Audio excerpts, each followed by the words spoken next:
Hey everybody, Peter Soros here with realestateskills.com. Today I've got a great interview for you. We're going to be interviewing one of our students, Jesse, who actually lives in Canada and just did his first wholesale deal in Texas. I can't wait for you to hear this story, so let's jump right into it. Hey Jesse, welcome. How you doing today? Doing good yourself? Awesome, man. We've been waiting for this. Been looking forward to this. You've been working real hard. Finally made your first deal happen.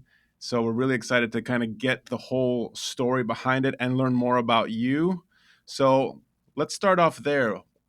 Tell us a little bit about Jesse. Where are you coming from? Like, I know you're also, another thing a lot of people may not know is you're actually in another country.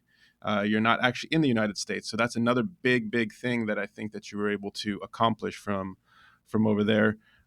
Tell us a little bit about yourself and what you were doing before you got into real estate. I've been really just more on a 9 to 5 kind of lifestyle. Hmm. Um, who is Jesse? Basically, is a really good question. Um, I am in another country, like you said. I'm in Canada. I actually recently moved here as of 2022 August. Hmm. Originally from Nigeria, and came here with my family.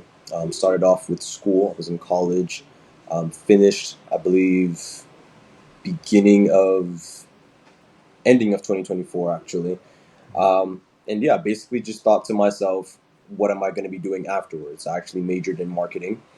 Um, so that mentality has always been there of just business, business, business. And I hear people tend to tell me I'm sort of a serial entrepreneur, and it comes with a name, I guess. I don't know, Hmm. but yeah, I've been into a lot of things. So drop shipping has been tried, SMMA. I've invested into a couple of things as well. So I'm not one to be afraid to invest in myself.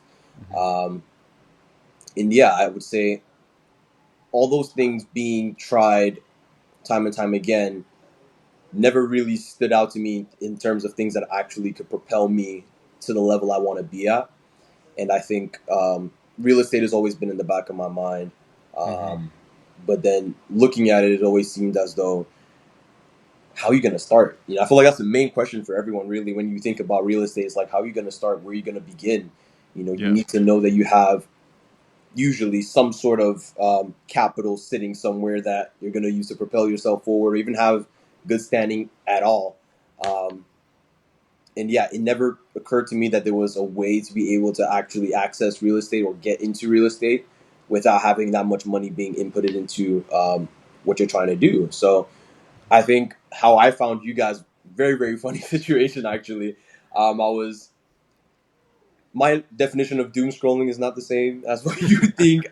My whole algorithm is basically just me looking through business, business, business, business. That's pretty much my Instagram. You see Hmm. pictures of money and stuff like that.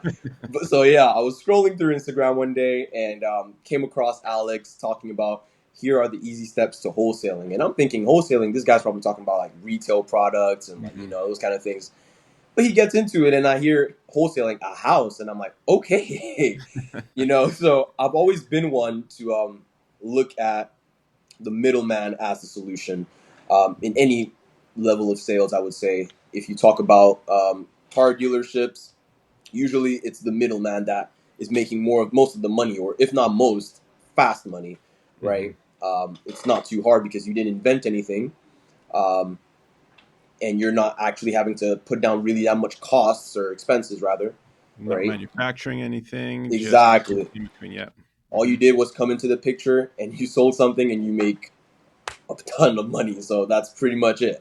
I always thought that way. So if there was anything I was going to do in business, my mind started getting directed towards being somewhere in the frame of a middleman. So having that mindset and knowing that in order to make something big out of that middleman position, you're going to want to do something that's considered a high ticket, right? Um, Yep.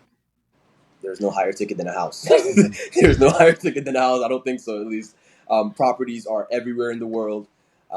So it just kind of, everything just started kind of clicking, right? And watching through that video with Alex, I remember thinking to myself, okay, if I'm actually going to get into this, I need to start understanding a lot more about how I'm going to manage it, what's the goals? What are we going to be looking at in the next 5 to 10 years? I'm a bit of an overthinker, so yeah, I would think, okay, step one is here, but I'm already thinking about step 120 and how that's going to be looking. So Mm, yeah, I started planning it out a bit more, and it didn't really. It came as second nature. Just okay after he finished talking, it sounded right. It just sounded like mhm, something I need to be doing.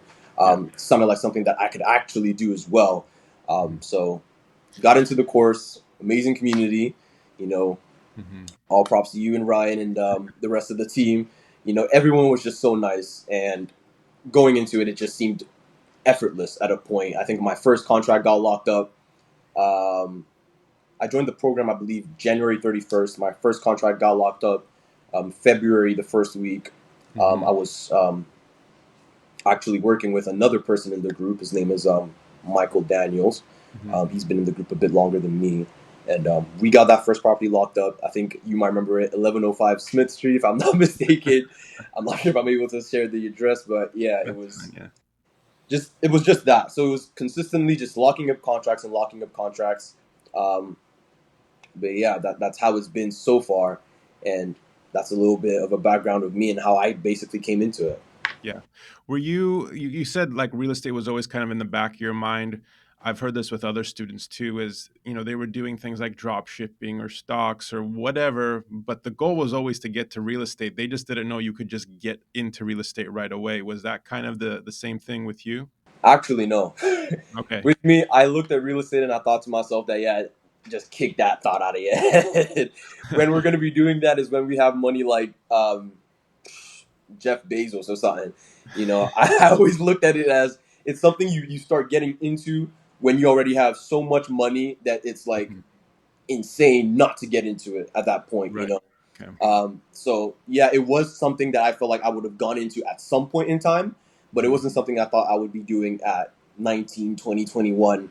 Yeah. It You was didn't just, think that was gonna be the vehicle for you to yeah, start building a business and wealth, but, luckily you came across, Alex's video, and here you are. Now you're off to the races, right? pretty much, yeah, yeah, yeah. Yeah. Yeah, that's how it pretty much panned out. I'm glad of how it panned out, to be honest, as Mhm. well. I wasn't thinking it would be. I wouldn't say it was easy. It was definitely not easy, Yeah. but I'm glad of how it panned out. There's now a story behind it. Looking forward to sharing that with you guys as well. Yeah, yeah, no, you were very, very persistent. You're it's not easy, Alex used to tell me this from the very beginning. This is not easy, but it's simple. Once you've gone through the whole process, you realize it's pretty much step by step by step by step. You have a couple different variables, nuances, because you're doing this from completely a different country. As you can see, it can be done. Like, I connected you with someone who's been doing it for a very, very long time. So it can be done. And it's great that you're able to prove that to yourself too. And that's why your story is going to be great for everyone to hear, because a lot of people sometimes doubt it, but it's like it can be done. It's not easy, but once you know what you got to do and you build that network, which is exactly what you had to do, that's something I want to ask you a little bit more about too, is how you were able to connect via the community or through other networks, through agents. How did you actually connect with people so far away to get your team put together to get this done? I think the first thing is first. I would just say, I mean, you just reached out, you got on the phone. I mean, you were really great about that. Like, you what had to be done, and you just went out and do it. Um, and it's tough sometimes because it's very daunting to some people, especially if they're not coming from real estate or sales or marketing. But you kind of knew, like, this is what has to happen. So you just went out and did it. Um, Now, some of the connections you made, you said you did make through the community. For this specific deal, was there help from other people in the community? That part I wasn't sure of, or maybe there was some connections here or there, or someone was kind of helping you check things out. What was that like? Just tell me a little bit more about how you were able to pull it all together from so far away. okay. Well, for like I was saying, first things first. I would say, I think you mentioned me, look having got that marketing background. I would say it's not necessarily me looking at it and saying, okay, yeah, I know a bit about marketing, because I didn't know anything about marketing up until I went to school about it, right? But Right. I just had that I just wanted it, man. I really just wanted it. That's pretty much all it pans out to. I just wanted it, and I wanted it a lot. I felt, or I could tell myself that I wanted it more than pretty much anyone else, and I still do, right? So how this deal particularly came together, um, was, as you said, yeah, a lot of contacting, a lot of connecting. I utilized what you guys taught us in the groups as well, from the ninja tricks down to Facebook groups. Those, that is diamonds. They're just Mhm. diamonds in the rough right there, Yeah. because the amount of, as a matter of fact, the person who helped me to answer the question that you asked, the person who helped me pretty much facilitate the entire process of the deal was someone I met in the Facebook group. Okay. Um, and then also you also shared with me a contact as well, Hmm. couple of them that could potentially be buyers, and one of them was actually interested in Mm. purchasing the property, but I was, first deal, I was a bit antsy and stuff, and I ended Mhm. up kind of shooting myself in the foot. I think they were about to purchase it for 160, but I came in because of the tension and everything, had to close at 170, 157, Mhm. 500. So it was a little bit of a loss on my end, but you know, a deal's a deal regardless. Deal's a Yeah, deal. yeah, Making something is better than nothing. exactly. Yeah. Um, so you told us a little bit about kind of where you were coming from. What did you look around when you first heard about wholesaling? Was it like you found real estate skills and you're like, I'm going with them, or did you kind of look around? What was it that brought you to us? That's always something we're always curious about because we know there's a lot of other people in the space, but we always do our best to try to stand out, and we always wonder like, what was it that made you kind of trust us with your education? You know the feeling of love at first sight. Okay. So essentially, I think that is kind of what happened here. I saw the post, started following Alex. While getting tied into it, started following real estate skills. Went on over to y'all's YouTube, and it was just, yeah, I was seeing a bunch of other ones. Believe me, Yeah. I was seeing a bunch of other wholesalers. Um, but it just didn't click. I was looking at it as like, oh, what they're saying makes sense. They're Mhm. big names, of course, but I don't know. I don't know. I don't think I understand it the way I understand what they're saying. The way Mhm. Alex was speaking, Mhm. and the way when I got into the group, the way you were speaking and all that, and the way Ryan approaches the courses and all, it's like I don't think Mhm. any of them were up to that. Not that they're bad, not that you Mhm. couldn't learn what they were doing, properly Right. as well, but Mhm. it just made sense for me to go the path of real estate skills, um, in order to gain real estate skills. Right, so, exactly. so yeah, it was just in essence, not to sound cliche or anything, but pretty much that phrase pretty much just sums it up properly. It's just at first sight, it was like, yeah, this Mhm. is perfect. Yeah. I'm curious, you kind of had this first deal close. What has been like the reactions of like your family and friends and people around you after closing this first deal? How has that changed anything? Oh my goodness. um, Well, for one, I am again, I'm coming from a Nigerian background, Yeah. Mhm. so in my home there is a lot of um, not doubt, but suspicions Mhm. when coming into stuff concerning huge market earnings. So, like, say I wanted to go get a 9 to 5 job, right? Yeah. My family members would be a bit more not supportive, but a bit more open to that idea than hearing, "Oh yeah, your 20-year-old son is gonna go start doing real estate. Yeah. He's going to be touching $250,000 in properties in places he's not even in, Right. right? So there was, of course, a bit of suspicions, and you could sense and feel the pressure and doubtfulness, almost in a way, from some people in my family. Mhm. Um, but I am grateful for the kind of parents that I have, because Yeah. they actually are the type to look at me and say, you know what, if you feel like it's something you can do, if you feel like it's something you can definitely get your head into and you're not going to be playing around with it and you're serious, go right ahead and we'll support you the whole way. Yeah. So the main person in that story would be my dad. Mhm. And he basically saw the whole thing. And I'm one to be a blabbermouth. So me and him were like this. And I would basically I'd get a deal under contract, and it's straight to him. Hey, Dad, check this out. You wouldn't believe what I have this property at. It's so cool and all that, you know. And we would talk and talk and talk and talk and talk, and then he would basically just wish me the best of luck. At a point, he was even looking to get into it himself, but there his mind is more towards fixing and flipping, other than wholesaling. Mm-hmm. Um, but yeah, that is pretty much how they were looking at it. So hearing, oh yeah, he got a property under contract, I feel like the first time they heard it, only a week into after I told them, it kind of sounded absurd. It was like, Yeah. is it that easy, really? Like Yeah. you just hopped on, oh yeah, property under contract now. Um, so there was a bit of doubt, and then going into the months, because again, this was February beginning, Mm-hmm. March, April, May, June. I'm still locking up these properties. I'm still moving, with ambition as well, and they're seeing and hearing all of that. They're hearing the calls. I'm up sometimes till 3 a.m., 4 a.m. Mm-hmm. Because it's just me. It's a one man army here. So Yeah. I'm I realized a few weeks back, volume is the key, really, right? And I think Alex and you have always spoken on that, but it never really just clicked for me. So Yeah. um, when you're looking at properties, I've heard Alex speak on this before, where it's like you do not want to be the one who's, oh, let me analyze this and analyze this and analyze this. Um, you just hop straight into it. Talk with Yeah. the agent first. Talk with the seller first. Find out what's their headspace. What are they looking to get out of the property? Is this something that it might actually be worth pursuing? Mm-hmm. Because I did waste a lot of time actually analyzing first, then calling, then finding out, yeah, we can't take that offer. Yeah. So it was something I realized, and that's pretty much how I got this deal. I sent out 4 contracts one night.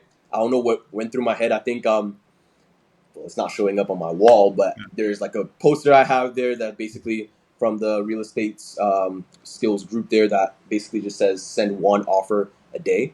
Mm-hmm. And I don't know. I came back home from work one night, 10:45 p.m.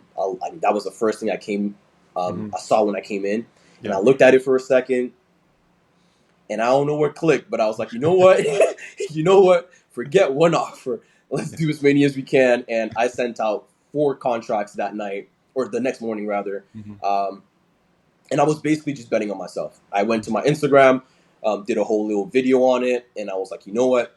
Let everyone and anyone see this, because I know if anyone and everyone is seeing it, most likely they're going to be like, "Are you actually going to send out 4 contracts?" Mm-hmm. And that's going to kind of put pressure on me, which would push me to do it. And Yeah. eventually, after doing that, out of the 4 contracts, one got signed, another one got signed. Actually, that one's still in the pipeline.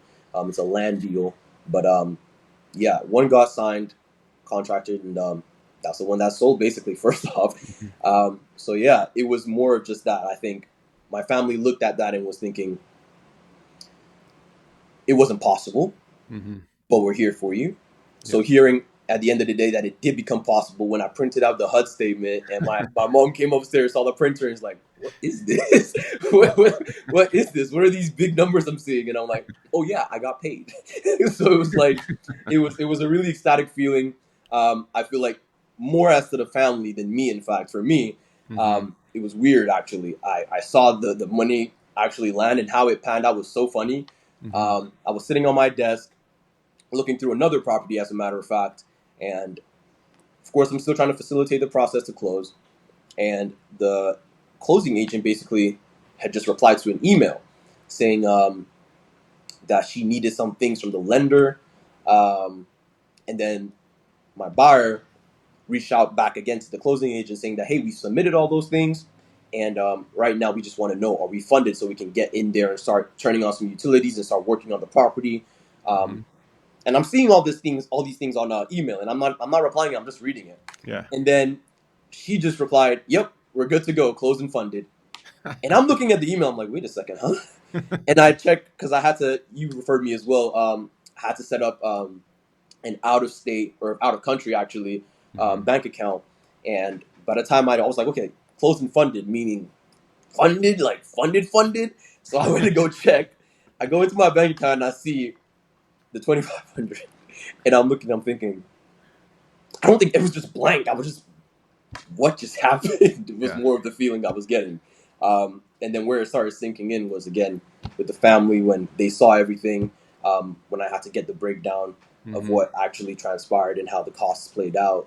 Mm-hmm. That's when it just like I just closed a wholesale deal, kind of clicked. So yeah, Yeah. Yeah. So you made $2,500 pretty on the much. question. Nice. Everyone's in the office is asking, what is that in Canadian dollars? Oh shoot. We're pretty much nearing Okay. 4, I think. Um, actually, give me 1 second. Do the Actually, conversion. hey Siri, how much is 2,500 USD in CAD? Yeah, it's 3 Okay. thousand four hundred and 25. Sweet. Sweet. Mm-hmm. Awesome. Yeah, I know you were really close. They were let's just jump into the deal itself specifically. So what kind of property was it? Single family home, bed bath, like, you don't have to give all the specifics on the lot size and all that, but if you kind of know what square footage was, bed and bath count, anything about the property that kind of stood out, and then process from there. Like, you got under a contract.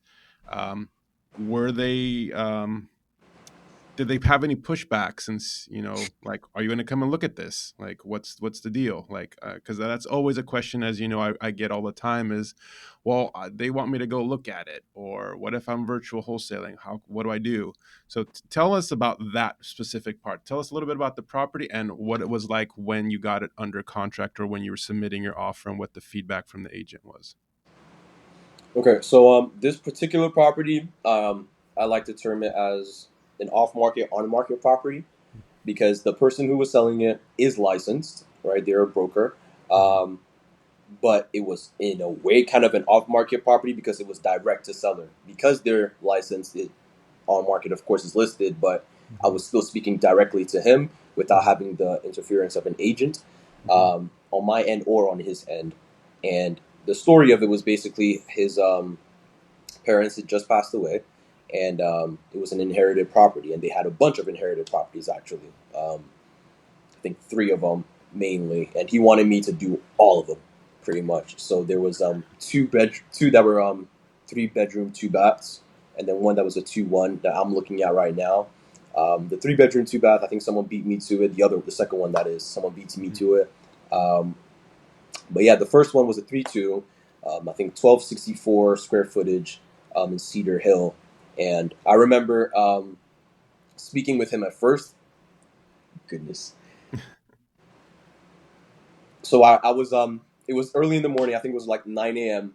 Hmm. I just woke up because I think that was my off day from work, and had just woken up.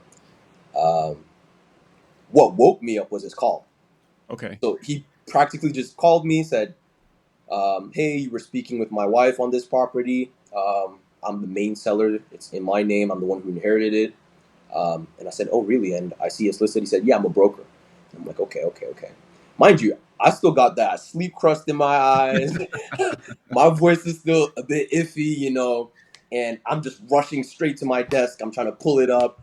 Hmm. Um, and I think in this sense, of course, not to contradict myself, but I know I did say that analyzing the deals beforehand is not always the best thing to do, but it's not exactly the worst thing to do either sometimes. Hmm. And looking at that property, I remember looking at it and thinking, I think I can be able to make a pretty decent offer here. So I did analyze it the night before. Hmm. Um, and I remember writing, because I also got myself a whole slew, not CRM, but like a phone calling machine, Okay. right? Because I didn't want to be using a Canadian line to be calling people in Dallas Right. and other areas. So I got myself one of those, and basically I had saved his name with the address, and then offer this particular amount. And I remember writing 140 to around 150. Now, it wasn't off the top of my head, but I do remember for a 3 bedroom, 2 bath, I've seen that from what I've talked with you about, from what I've talked with a couple of other buyers as well. Sabir's buyer also, consistently, I just keep seeing around for a 3-2, usually a good house 3-2 brick. You can expect around that kind of 130 range, Hmm. 135, 140 for a good flip. If not a fix and flipper, then most likely maybe a buy and hold can come into that picture Okay. quite easily. So I come onto my desk. He's talking numbers with me. I'm still phased about what's going on, and he basically starts asking me. Basically, I come up asking, "Okay, so what do you want for the property?" Because I don't think I can come up to that 190, which is what it was listed for on market. And Hmm. I said that, and he was like, "Well, what do you have? I know that you gave my wife a call, so you probably have a number in mind." And I'm like, man, I do not. I just woke up. I don't know what you're saying. But I practically just said, yeah, I might actually. And let me just pull up something on my computer real quick. Mhm. My computer was slow. It's not working Yeah, with me today. of And I course. just basically splurted out a number. I was like, you know what? I think we might have to be around 145 to 150. Mhm. Shot myself in the foot again. but but yeah, told him that, and he was like, okay, 145 to 150. Can we come a scooch over 150? And this is word for word, practically what we were saying. And I Mhm. asked him pretty much what's a scooch over 150? 151? Is that good?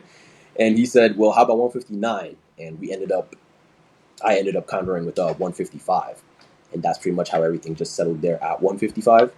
Mhm. Which me going back and looking through it, property was a 3 bedroom, 2 bath, brick home. I think the ARV was somewhere close to the high 200s.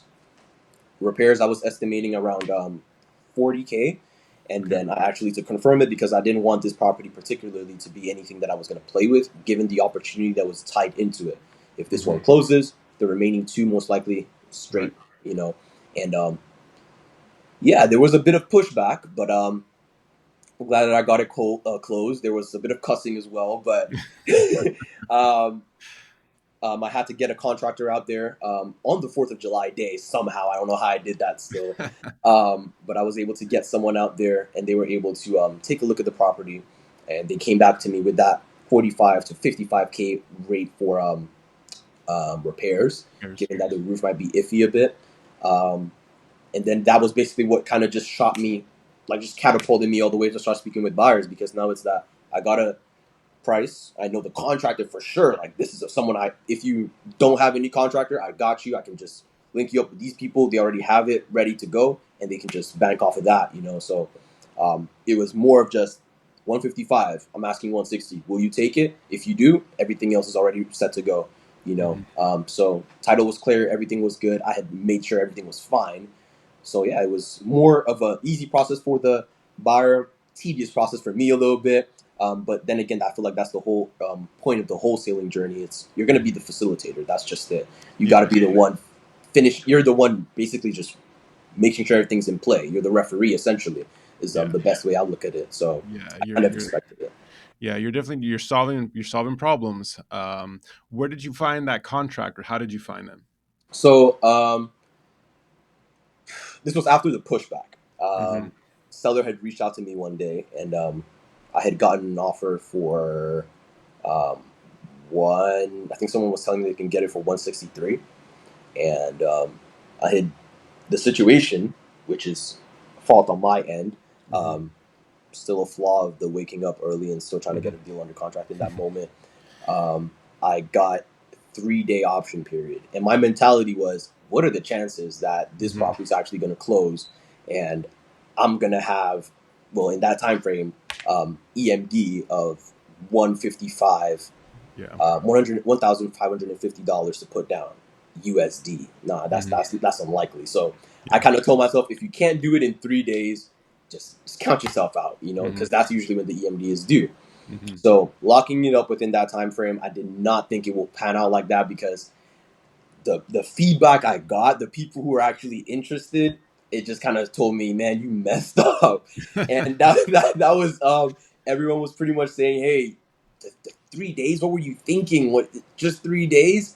And it kind of just panned out to hearing more and more, hey, if it was 7 days, we could have come in at even 165. If it was um, 2 weeks, all that. It was just the time frame was the main problem, the main issue here. Mhm. So yeah, I did get a couple of people who told me 125. As a matter of fact, funny fact, um, one of the buyers I reached out to, they're actually just a dispo company, and I reached out to them just trying to get Mhm. as many opportunities here as I can. And this guy flat out told me this deal is trash. And And it sounds funny now when I look back at it, but in the moment, man, it really broke me. It was like, I know Mhm. what I did, to get this property under contract. I know what I've been going through as well. Mhm. Mind you, I know I can feel my blood pressure going up and down. It's a whole roller coaster every time you're under contract. And yeah, it's like doing all of that and then hearing, yeah, this property is trash. You messed up big time. Like, And then he sends me a link that says how to wholesale, and I'm wow. I'm like, wow, okay, okay, cherry on the ice cream. That's nice. Um, but yeah, um, I think it just kind of clicked in my head when I heard that from him, and it was like, okay, forget what you're saying, watch Mhm. this. Yeah. And I remember coming back to him saying, hey, that property you said was trash, just closed. Here's the HUD statement. And I didn't want to do a file. I literally held the HUD statement, took a picture of it, and Hmm. then I was smiling next to it. But yeah, um, the You ever hear back from contractor, him?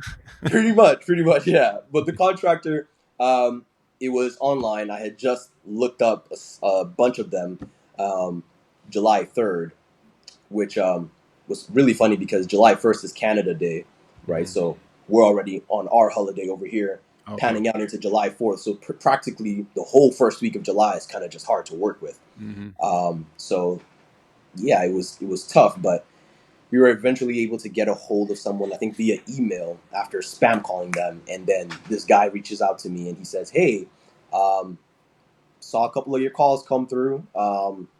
What's the situation here? We wanted to make sure that you're not dying or anything because of the amount of times you were calling. It's crazy. Are you okay?"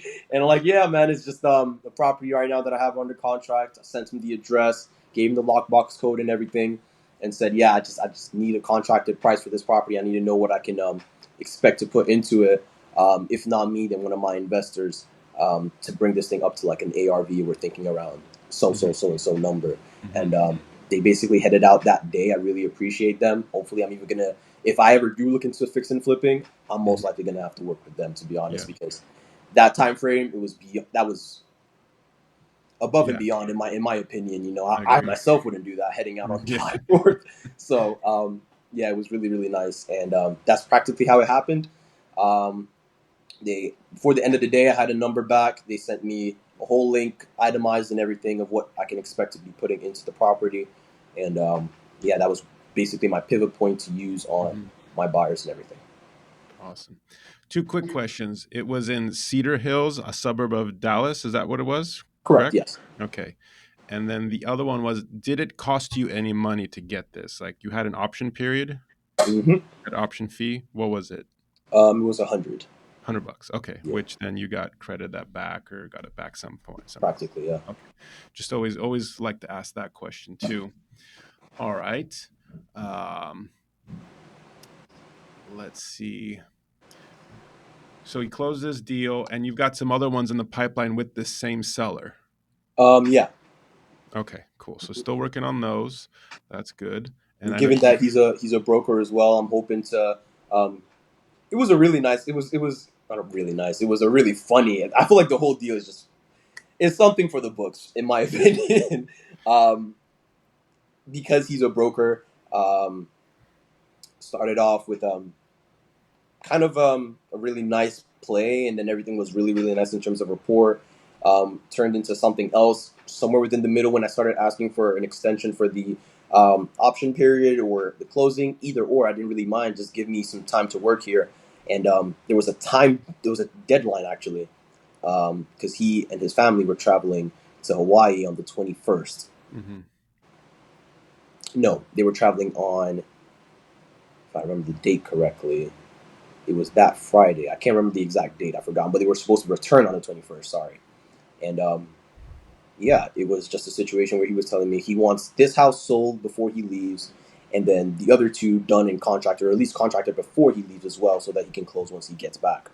And this guy was not open to a notary. I guess old school. I don't know, but he did not want anything to be done digitally. Wanted to be in that office signing the papers and everything. So hmm um, after everything, So you got around that by just saying, "Hey, I can't be there in person," or how did you get around that? You just told him, "Hey, this is how it's got to be."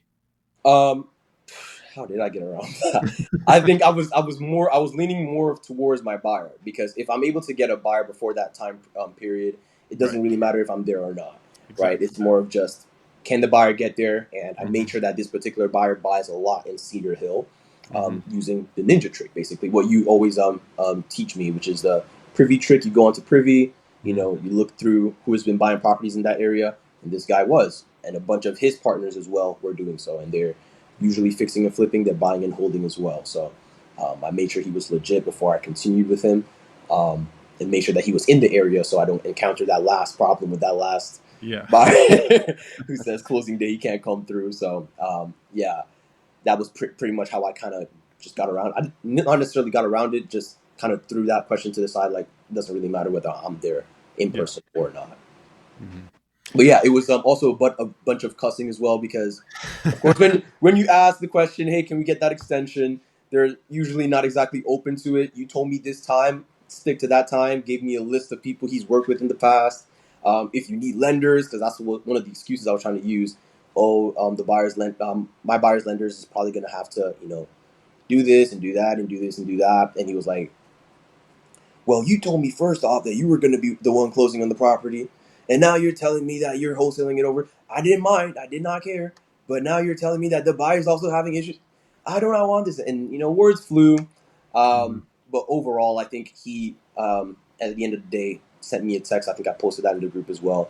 Hmm. Hey, Jesse, glad I was able to work with you. And sincerely, I am sorry, Hmm. you know, about the whole communication thing there. But you At have least he been one of came the back and apologized. he came Some of back, them don't. apologized, even gave me like an applaud. Basically, said you were one of the greatest investors I've ever worked with. Hmm. Said that you loved how I was on top of things. Usually, the situation is the option in Hmm. EMD for investors. Once you get a property under contract, they're now willing to follow through and actually fund or even start the process. Which I'm guessing he was working with wholesalers. I actually met the wholesaler, spoke with the wholesaler that actually had the property under contract prior to me Hmm. with him. And yeah, I think that was his mindset. So I think me, I was coming in not necessarily even thinking about the money anymore, which is why I was able to accept 157.5. I was more of just thinking in terms of relationship wise, in terms of rapport, in terms of long term. Hmm. If I work with this guy and he knows me, a broker, not some real estate agent, a broker knows Yeah. me that hey, this guy closed on a deal. Hmm. Don't you think it's going to be possible? This was questions I was asking myself. Don't you think it's going to be possible for him to be like, hey, one of my agents are trying to close a property and no one is not able to move. Do you think you can contract it? We'll give you a good discount. See if you can move it for us real quick. Definitely, it's something that I feel like could happen. And given that after all of that, he came back to me. The other two properties were at like 170, 180, and he basically came to me and said, hey, I got these other two houses. Get him under contract for me for 125.5. I didn't even negotiate. Like that's basically the text that I got, and he was like, "Get him under contract for me, move him, and let's see if we can make this one a good deal as well." So that is pretty much the mindset of how I approached it and how everything panned out with that seller as well. Just goes to show your very first deal you just started when January was when you signed up for the program. Here you are doing deals with brokers right off the bat, and of course they're going to be a little bit more emotional because you said the broker is also the owner of the property. Usually that's the case. There's a Yeah. little bit more emotional ties to a property when you're the actual owner. So, when you're doing on market, typically you don't have to deal with that. But like you said, this was like a slash on market slash off market kind of deal because you're dealing with the actual owner.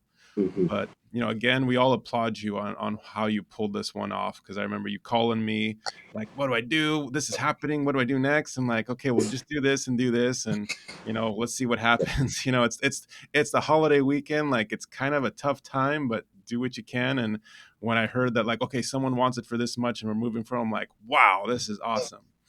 So we were all crossing our fingers and toes, making sure everything goes through with this one. Um, so yeah, we're all super excited that this one worked out for you, and then the first of many, most likely, because I can see your commitment to it. We all see it. Your professionalism. I mean, like brokers are noticing it already too. So it's all good signs. You have the right mindset for it. What you were saying earlier about your family, like it's normal because it's not something that's usually like it's not in their scope of their mind that this can be done this way, and it's no like negative to them. It's just like this is what their our minds have been limited to. This is why Alex's first part of the whole course is mindset and foundations like that, because as wanting to be an entrepreneur, how many people give up because of how hard it is, because it's all on you. It's your business. You have to make this work, and you have to rise to a new level than you've ever had to before. Right. So it's very normal for other people to think it's not possible, but it takes us special ones to make that stuff happen, you know? So yeah, we're all real proud of you for that. What's the next steps? Obviously, do some more wholesale deals. What are you looking to do next for that? Are you looking to do some fix and flips pretty soon? Are you going to try to do those virtually? Are you going to try to do those more locally? How is that going to pan out? Do you think, or what you're planning? For the fix and flip mindset, I think I've been told, because it's a more, extended process. You're usually actually having to go to the property. You're going to follow through with it and everything. There's a bit more risk as well. Definitely more Um, hands-on, definitely exactly. more risk, absolutely, There mhm, you go. So yeah, it is something that not necessarily I would want to go into fully. It's mhm, more of just, if I get into it, I would love to do like once in a while, so like I can actually open my mouth and be like, same way right mhm, now. I love that I can be able to call up a seller or call up an agent and be like, hey, yeah, we just purchased a property, or we just did a property not too far from your property in Cedar Hill. And it feels a lot more nicer knowing that you're saying that, because now you're a confirmed wholesaler. You're not just mhm, yapping. yeah, So it would be also really nice to give me that rights to be able to say, hey, I actually did a property not too far from this place and this place and this place, and we are the end buyers. You can look through um, the records, and mhm, yeah, you will see our names there. So definitely, I'm most likely going to be going into fix and flipping, at least taking on a few projects. But first off, I would say I would love to completely throw myself into wholesaling, mhm. and see where that can take me. I got some goals already plotted out. Um, Hopefully, well, not hopefully, I know I'm probably going to be hitting them. So you guys are going to be hearing a lot more from me. But um, And most definitely, I'm going to be in yeah, wholesale the for great thing too with your situation being, in another country is you could do very light fixers, but then just go ahead and buy and hold those instead. hmm Some of the guys here, they own properties in other states. They've never been to those states. They have an agent who goes scopes out properties. That's their boots on the ground. They'll say it needs about 15K. We just need to get it up to code, make sure it's livable. They'll just do the bare minimum. So you do a fix, very light, and then you rent it out. And now you're just getting that passive income in. And that's very less riskier, less hands on. Definitely, I think something that fits maybe just your situation being, in another country. Because managing a full on fix and flip and selling it, it's going to be a lot to deal with. And you still work. You still have a full time job. Yeah, Is it it's like a 9 to 5? You work pretty late. It sounds like sometimes too, right? yeah. It's a call center job, which I think kind of also ties into helping me. Hmm. With on the phone, I've had it a couple of times where I would be on at work and I'm speaking to a customer, and it's like, "Hey, thank you for calling so and so. Hmm. What I've called my company name, basically is what I'm trying to say. So I'd be like, "Hey, thank you for calling JNCO Home Helpers," and it's like, huh? And it is likewise with on the phone as well, trying to talk to people with my business as well. So, but in turn, I would say that phone practice has helped me a bunch. But yeah, it is a really late job. I think I start from usually 1:45 p.m. down to 10:15 p.m. So I'm literally working once I get home, um, say 11 o'clock, Hmm. um, down to usually 3 a.m., 2 a.m. I made it a constant thing. And then within that time frame in the morning, also another video that I watched with Alex, um, and, I think time blocking is what it was more about, time management. Hmm. And I see myself doing a lot of that really. So I would be up like 6, and I like to go for a little jog, come Yeah. back, and it's straight to work. So Hmm. And don't mind me asking, how old are you again? 21, 21. Okay, just so turned 21 actually in March. yeah, okay, so that's great. I mean, a lot of us always say we wish we would have started that young, but it just goes to show if you just have that determination, you can make things happen at a very young age. I mean, you're wheeling and dealing with brokers and contractors, from a completely different country. It's not something to just, pass over lightly. Like what you did was pretty extraordinary. So definitely, always remind yourself and remember that if you ever start to feel like, dang, like what's going on, or this is harder than I thought. What like you pulled something off that most people wouldn't be willing to do. or have the guts to do it, or the determination to do it. So just as a reminder, because real estate is a roller coaster. Roller coaster, definitely, yeah. It's definitely a roller coaster. I remember someone saying, especially when you have your own business, it's like being on a roller coaster that the track is being built while you're on it. Right. That's a So nice so you're analogy. seeing all the planks being put to place while you're on it. So it's like, oh my gosh, what did I just do?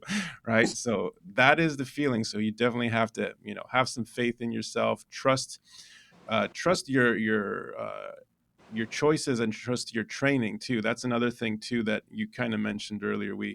We tend to do this when we first start off into something we're a little scared about, is we start to deviate off of what is recommended, because this will probably be easier, and it turns out that's not. There's a very specific reason why we say to do things a specific way.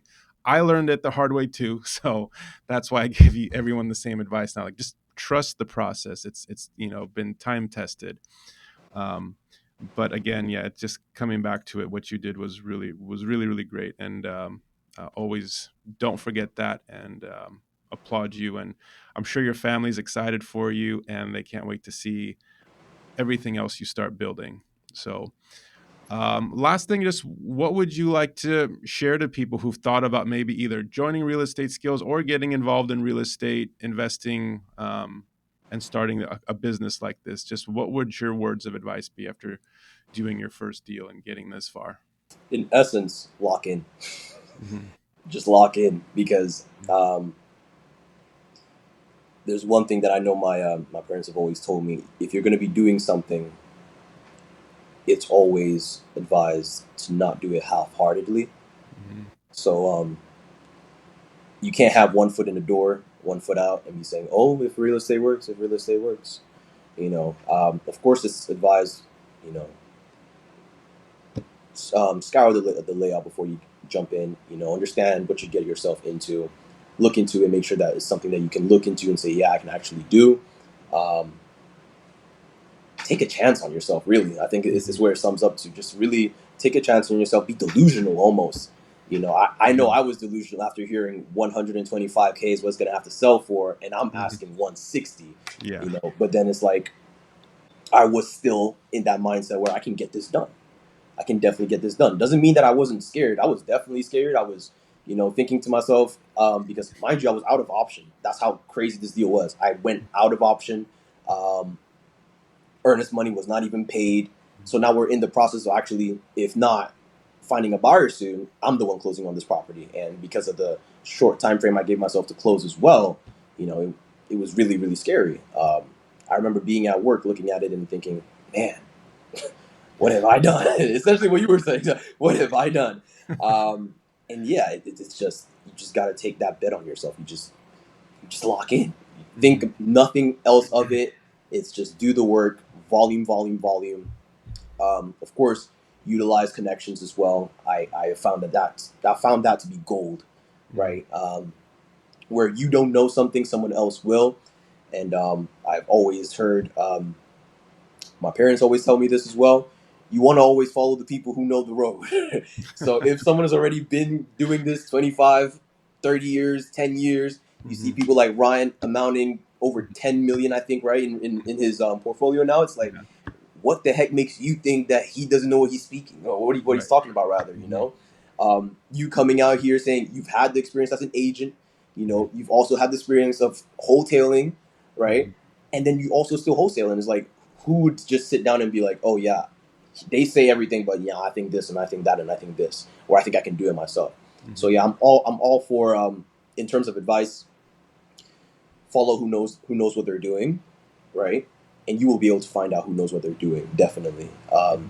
that, and then lock in. You just have to be centered on what you want. Have a good reason why that you're chasing it, and just follow through. Awesome. Beautiful words. Always important. Lots of shiny object syndrome, especially in these days. And you just got to pick the thing that you decided. This might have to get edited, but I always, instead of half-assing it, I always say you got to full ass it. It's like you say, you got to lock in, and you really can't not. You got to be pedal to the metal. I say it all the time. You can't be put pumping the brakes, not at all when you're starting. Later on, maybe you have to certain projects and things like that. Like, okay, take a second back. When am I being too emotional? Am I making some mistakes because I'm not being logical about my deal right now? But when you first start, you have to be exactly like you said. You have to be basically obsessed. It has to be a need to have, not a nice to have. We say that all the time, because it's very easy to just push this off because it's hard. It Hmm. takes work, Hmm. but you definitely, you were a prime example of what needs to be done, to make things happen. So that's why we were all cheering you on as we kept seeing you push and push and push. It's like, okay, he gets it. He's gonna get it. It's gonna happen because he's doing everything right. So yeah, we're really all excited for you. Last thing, that was there anything that the community, having the community that you have at Real Estate Skills, was there anything that really played into helping you out getting this deal through, or maybe not even the deal itself, but pushing you or helping you personally, you know, get through this? Was there anything like that at all? I feel like that is a no-brainer right there. Definitely. Definitely. I think that also ties into why I think real estate skills is, if not the best, one of the best, right? The people facilitating it are not thinking, oh, yeah, just come into the course, learn the course, and then you'll be able to do it. They're here for you, like they actually want to see you win, Hmm. right? They actually want you to succeed. It's really the prime example of mentor mentee kind of situation. It's not, let me show you what I'm doing, then you go try if you can do it yourself. It's, let me show you what I'm doing. I'm here for you if you need me. Hmm. Reach out to me whenever, Hmm. and I got your back. So yeah, definitely. It then kind of just falls into the court of the person who's actually trying to follow through. Yep. And I think this has been engraved in my head. I think me and you spoke on one time about it. Well, not one time, multiple times, and it's just been a motto that's been in my head consistently. It's not over until it's over. And I find myself to be kind of a little stubborn. Like I'm I'm kind of stubborn. So um, I think that kind of tied into this particular industry as well, or anything in the business industry. Really, if you want to make something of yourself in business and sales and marketing, anything concerning that entrepreneurial side of the world, you just have to be a bit stubborn, and you have to understand that it's not over until it's over. Yep. I remember you bringing up a topic really that was kind of out of pocket, where you said, picture it that someone just took one of your loved ones and Hmm. everything, and it's like, if you don't make this work, they're gone. And it's Yeah. like it was extreme, but it's like it's essentially kind of similar. Hmm. It's that's the mindset you have to be in to be able to make this work. To make sure that you're not wasting your mentor's time. To make sure you're not wasting your time either. Hmm. And to make sure you're actually seeing progress and making progress. And I feel real estate skills essentially sums that all into one, from the courses to the community, even the people who are not necessarily teaching or speaking much, Hmm. right? You, like you said, they had an office, a whole office, kind of just go Jesse go, and it's like you hear that in the back of your head. It's like, I have people who are expecting me to do this. I can't mess up. Hmm. That support system is really there, and it's beyond beautiful. So yeah, definitely the community is something that I don't think is priceless. I would say, Hmm. when starting off and even going forward in time too. So definitely the community was pretty much the main factor of how I was able to get this deal. Yeah. Yeah, we have to play those mind tricks on ourselves sometimes to get ourselves to do things we never would have done, or we just need that extra push sometimes. And sometimes it has to be something drastic. It's totally fake. Obviously, no one's actually coming for your kid or anything like that, But I don't know. Maybe I should hang that over some students. If you don't do this, I'm going to send Alex over there and have We're him. gonna take them. Yeah, no, there's no need for that. Hmm. But Jesse, it's been great talking to you. I know we'll be talking again soon. I know you got more deals in the pipeline. Looking forward to helping you out on those and doing this again with you, because I know it's going to happen again. We're going to have part two of this. I know for sure. So um, again, thanks again. Let us know if you need anything, and we'll be in touch. Okay. All right, sounds good. Yeah, thank you so Thanks, Jesse. much. Take care. Bye. And there you have it. Jesse's story is a great example of how far discipline and grit will get you. As you can see, he had a lot of obstacles he had to break through. His job had long hours. He was having to get home and do his work on his business really into the wee hours of the morning, into like 3 in the morning, as you heard. He had the distance, him living physically in Canada while doing a deal virtually in Texas. That's another obstacle he had to break through. He also had virtually no experience in real estate aside from joining the program and the connections he had in the community. But then here he was working with brokers, contractors, agents, cash buyers, all that while maintaining his job, being long distance. But because of his grit, his sheer determination and commitment, he made it happen. He would reach out, ask for help when needed, and we were there as fast as we could be. Even on holiday weekends, we did whatever we could to help him out, even with those obstacles that he was having. You just couldn't get around. It was a holiday weekend. But it just goes to show that with that kind of determination and commitment, you can make these things happen for you. There's a lot of excuses people can put in front of themselves to not have things work, but he just blew right through those. We're not going to stop him. So we're real happy and very proud of Jesse and all the work he's put in. And I know we'll be doing another recording with him sometime soon. He's already got some other deals in the pipeline he's working with that same seller. So can't wait to have the next ones with him. If you'd like to learn more about the Real Estate Skills community, go on over to realestateskills.com and drop us a line. Take care until next time.